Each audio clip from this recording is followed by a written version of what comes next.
Absolument personne ne choisit le pays ou la région dans laquelle il naît.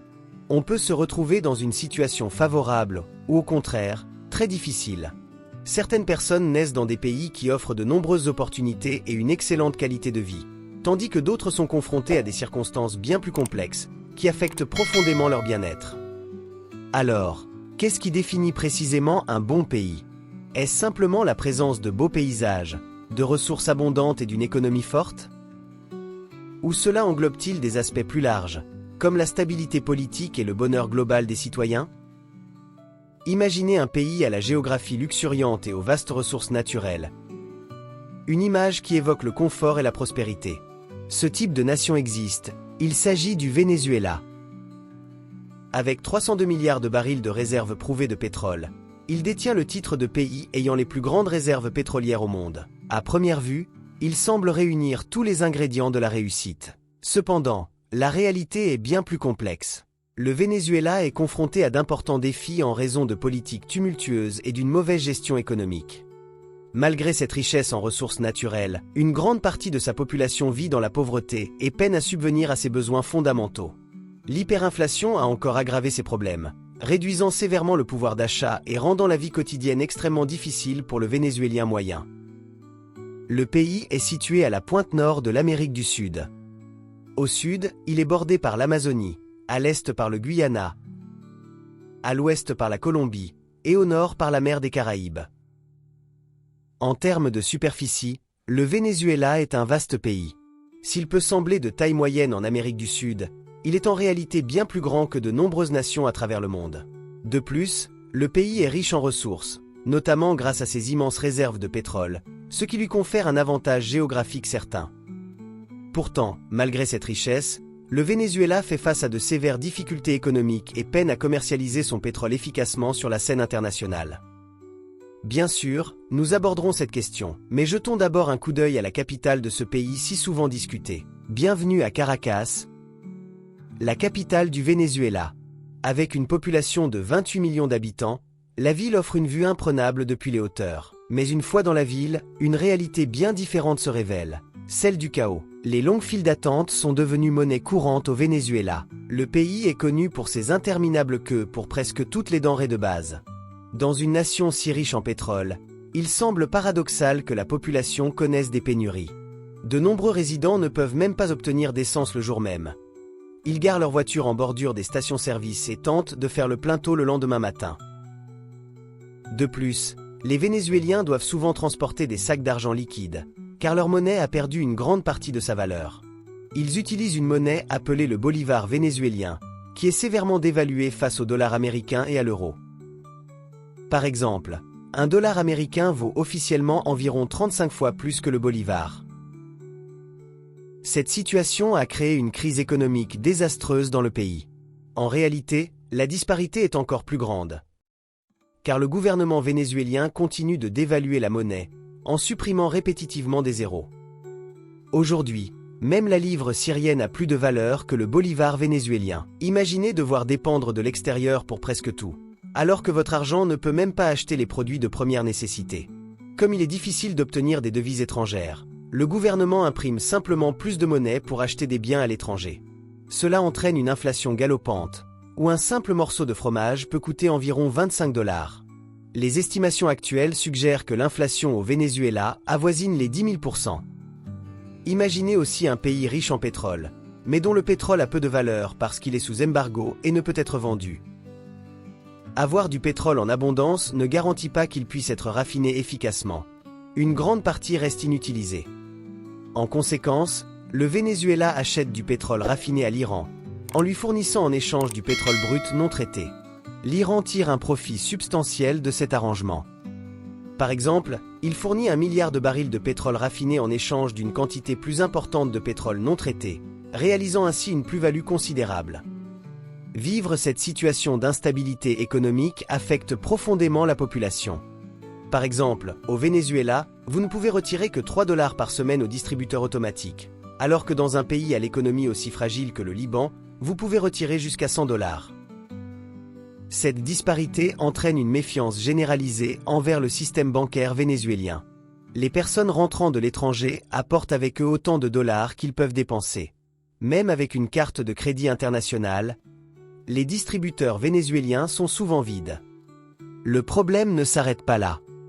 Si vous faites un achat et donnez un billet de 10 dollars pour un article de 3 dollars, vous constaterez que très peu de commerces peuvent vous rendre la monnaie de 7 dollars. En conséquence, l'économie souffre. Et même les touristes ne peuvent pas contribuer efficacement. Prenons l'exemple d'un résident local qui souhaite sortir au restaurant. Supposons que vous alliez dans un bon restaurant avec votre famille et que l'addition s'élève à 100 dollars. En raison des restrictions financières du pays, les citoyens ne peuvent pas accéder à la monnaie locale et les cartes de crédit ne fonctionnent pas. Pour résoudre ce problème, les restaurateurs et les clients ont mis en place des comptes en dollars aux États-Unis. Les clients peuvent transférer des dollars depuis leur compte bancaire américain vers celui du restaurateur via leur téléphone pour régler l'addition. Par conséquent, de nombreuses familles vénézuéliennes maintiennent des comptes bancaires aux États-Unis. Cependant, cet arrangement ne profite pas au gouvernement vénézuélien, car les gens sont réticents à déposer de l'argent dans les banques locales. La triste ironie est que le salaire minimum mensuel s'élève à 130 bolivars, soit environ 5 dollars américains, une somme totalement insuffisante pour survivre un mois entier. En réponse, le gouvernement rend occasionnellement les transports publics gratuits et distribue une aide alimentaire, tandis que l'essence est souvent fournie gratuitement dans de nombreuses stations. Le revenu mensuel moyen des travailleurs, d'environ 45 dollars l'année dernière, est maintenant passé à environ 70 dollars. Cependant, les Vénézuéliens réclament un salaire minimum d'au moins 500 dollars pour couvrir les dépenses de base. Face à la faible probabilité que cette demande soit satisfaite, des dizaines de milliers de personnes partent pour la Colombie. Si les conditions en Colombie ne sont pas idéales, elles présentent moins de défis au quotidien et offrent un sentiment de stabilité absent au Venezuela. Il n'y a pas si longtemps, le Venezuela était l'un des pays les plus civilisés et prospères de sa région. Il y a à peine 20 ans, il était en tête en Amérique latine. Des personnes y immigraient depuis des pays du Moyen-Orient, comme le Liban et la Syrie, à la recherche d'une vie meilleure, et y ont établi une communauté stable. Cependant, les choses ne se sont pas passées comme prévu pour le Venezuela après 1998. L'ancien président Hugo Chavez a fait basculer l'économie d'une base productive à une dépendance presque exclusive au pétrole. Sous Chavez, le gouvernement a essentiellement expulsé les entreprises en leur signifiant « Si vous avez vos marques, nous avons notre pétrole ». Initialement, cette approche est passée inaperçue car Chavez se concentrait sur la redistribution des richesses, prenant aux riches pour aider la majorité pauvre de son pays. Avec une majorité pauvre, celle-ci a soutenu sans réserve chaque politique mise en œuvre par Chavez, ce qui lui a permis de remporter toutes les élections. Les riches, constamment menacés par la perspective de coup d'État de la part de la majorité pauvre, ont fini par rassembler leurs affaires et quitter leur patrie. En conséquence, si vous visitez le Venezuela aujourd'hui, vous ne trouverez pas beaucoup des marques internationales auxquelles vous vous attendez, car elles n'existent tout simplement plus. Par exemple, McDonald's existe dans le pays, mais il opère sous un nom différent après qu'une entreprise vénézuélienne a acquis les droits d'utilisation de la marque. Cette entreprise utilise les droits de la marque de diverses manières. En raison du coût élevé des pommes de terre, par exemple, au lieu de vendre des frites, il propose un plat de pâtes croustillantes appelé yuca. Finalement, le retrait du secteur privé et des individus fortunés du Venezuela a conduit à des défis significatifs pour la nation et a involontairement initié un processus qui contribuerait à son déclin. En 2013, Chavez est décédé, laissant derrière lui un état pétrolier où des personnes fouillaient les poubelles pour se nourrir. Après Chavez, Nicolás Maduro est devenu président, mais son arrivée au pouvoir n'a pas inversé le déclin du Venezuela. Le seul espoir du pays résidait dans ses réserves de pétrole. Pourtant, dès 2017, le Venezuela ne pouvait même pas subvenir à ses propres besoins en électricité, ce qui a entraîné des pannes de courant à l'échelle nationale. La circulation s'est arrêtée, les services de métro ont été interrompus et le pays a été plongé dans l'obscurité. Durant cette période, de nombreuses personnes sont tombées en dépression, et se remettre du traumatisme qu'elles ont vécu n'a pas été facile. Aujourd'hui encore, le Venezuela a du mal à retrouver sa stabilité. Le chaos économique au Venezuela a fait monter en flèche les taux de criminalité, faisant de lui l'un des pays les plus dangereux au monde. Certains quartiers, comme Petare, sont réputés pour leur dangerosité, certains les considérant même plus périlleux que les favelas du Brésil. À Petare, situé dans la capitale, les conducteurs évitent de s'arrêter au feu rouge car la plupart des enlèvements et vols se produisent lorsque les véhicules sont à l'arrêt. En conséquence, la police vénézuélienne ne donne pas d'amende pour non-respect des feux rouges dans ce quartier. Dans cet environnement troublé, tout le monde semble chercher une issue. Il y a de nombreuses années, un leader nommé Simón Bolívar a libéré le Venezuela, l'Équateur et la Colombie de la colonisation espagnole, les unissant sous la bannière de la Grande Colombie et accordant l'indépendance à la région. Aujourd'hui, les pays d'Amérique latine sont à la recherche d'un salut économique. Après avoir exploré les troubles économiques du Venezuela, tournons-nous vers d'autres sujets. Vous savez peut-être déjà que le Venezuela n'exige pas de visa pour la plupart des pays pour des séjours allant jusqu'à 90 jours. La population locale est authentiquement chaleureuse et il n'y a pas de problème de racisme significatif dans le pays. Cependant, il est essentiel de garder un œil attentif sur vos objets de valeur lors de votre visite. Le paysage naturel du pays est indéniablement captivant, d'autant plus qu'il abrite le célèbre Salto Ángel, la plus haute chute d'eau du monde, avec une hauteur approximative de 1000 mètres, ce qui ajoute au charme de la région. Cependant, l'accès difficile à la zone augmente considérablement les coûts associés à la visite de cette merveille naturelle. Pour observer la chute d'eau de près, vous devrez prendre un hélicoptère. Les compagnies de tourisme maintiennent l'adrénaline à flot en naviguant à travers des rochers dangereux sur le chemin de la chute d'eau. Découverte par James Ángel en 1933, la chute d'eau porte son nom depuis. Bien que la nature du pays soit magnifiquement préservée, les gens ordinaires ne peuvent pas y accéder en hélicoptère.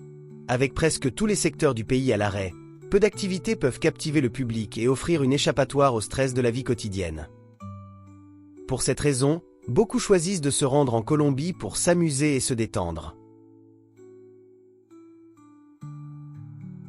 Lorsque vous regardez les visages des gens à Caracas, la capitale du Venezuela, il est évident que beaucoup sont malheureux et déprimés. Les rues manquent de vitalité et il y a peu d'excitation dans la ville. Le faible pouvoir d'achat et les opportunités limitées rendent la vie de plus en plus difficile. Les routes, les bâtiments et même les gens semblent être en mauvais état. Beaucoup se lèvent, vont travailler et rentrent chez eux pour dormir, tandis que d'autres choisissent de se livrer à des activités illégales dans l'espoir de fuir le pays. En contraste, il existe une vie différente dans les jungles du Venezuela, particulièrement dans la région amazonienne au sud. Là-bas, certaines tribus mènent un mode de vie largement inaffecté par l'inflation ou les difficultés économiques, montrant peu d'intérêt pour l'état du pays. Elles vivent au plus profond de la forêt amazonienne et rejettent les règles du monde moderne. Certains rapports suggèrent même qu'elles consomment de la chair humaine. Ces tribus restent cachées dans les forêts et ne sont pas particulièrement accueillantes envers les étrangers. Elles sont l'une des tribus les plus isolées au monde. Cette tribu est connue pour sa nature sauvage et ses différences internes d'opinion. L'État tend la main à ceux qui fuient la tribu, mais rééduquer les individus plus âgés n'est pas une tâche facile. Les Vénézuéliens peuvent identifier ces individus par leur peau plus foncée, qui les distingue des citadins. Ceux qui s'échappent de la tribu ont souvent une connaissance limitée de l'espagnol. En conséquence, le Venezuela a un besoin urgent d'une refonte économique complète et de réformes pour avancer. Le pays doit attirer des investisseurs étrangers et faire entrer des devises fortes.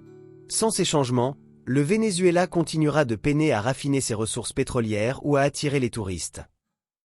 Par conséquent, il risque de rester une nation à la géographie stupéfiante que peu choisissent de visiter, prise dans un cycle infernal entre la richesse et la pauvreté.